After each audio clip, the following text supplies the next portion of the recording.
Well, Todd Blanche's path to officially leading the Justice Department is on shaky ground this morning. President Trump says he's considering pulling his nomination, at least for now. In a scathing Truth Social post, Trump says he has, quote, no objection to withdrawing Blanche and renominating him after Republican Senators John Cornyn and Thom Tillis leave office. We've told you about the Republican senators resisting Blanche's confirmation over concerns related to President Trump's billion-dollar anti-weaponization fund created by his IRS settlement.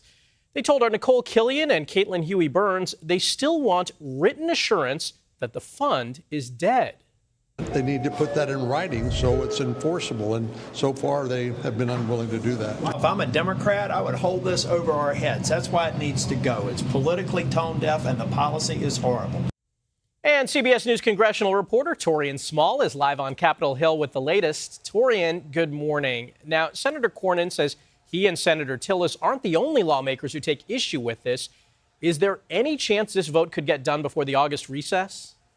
Yeah, it's looking less and less likely as this, stalemate continues. We saw yesterday that there were a number of Republicans outside of Cornyn and Tillis, as you just mentioned there, bring up the fact that they're just concerned with the process so far. Some of those lingering questions that Tillis and Cornyn had was also shared by Senator Bill Cassidy, for example. This is what he told our Nicole Killian yesterday.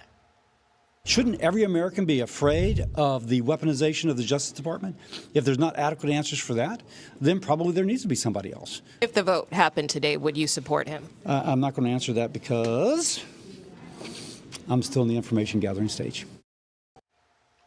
I think it's also notable that we haven't yet heard from Senator Lisa Murkowski or Susan Collins on this, but that is an interesting strategy that the president threatened yesterday, looking at the slim chances for Blanche's confirmation to move forward. He said that he would be willing, like you said, to pull the nomination and wait until the next session for him to be up for consideration again. But as Tillis pointed out to us yesterday, the president might be bullish on their midterm prospects, but considering the slim majority that Republicans hold in the Senate right now, he wouldn't necessarily put all his chips in that basket.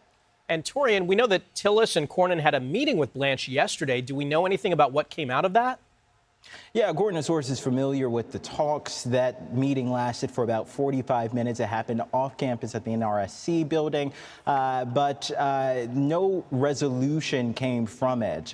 This is just making inroads in some of the discussions that they had. But Cornyn and Tillis are holding firm in their demands that any changes to this anti-weaponization fund, essentially they want in writing the dissolvement of that fund and the narrowing of the scope of that audit immunity by the IRS as part of that settlement for President Trump and his family. But that's something that Blanche hasn't been able to promise yet. We saw that happen, or at least play out during that confirmation hearing that happened about a week and a half ago.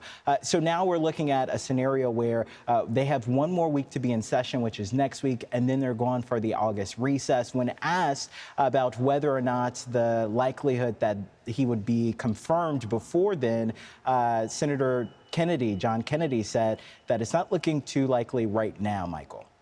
All right, Taurean Small, thanks for joining us.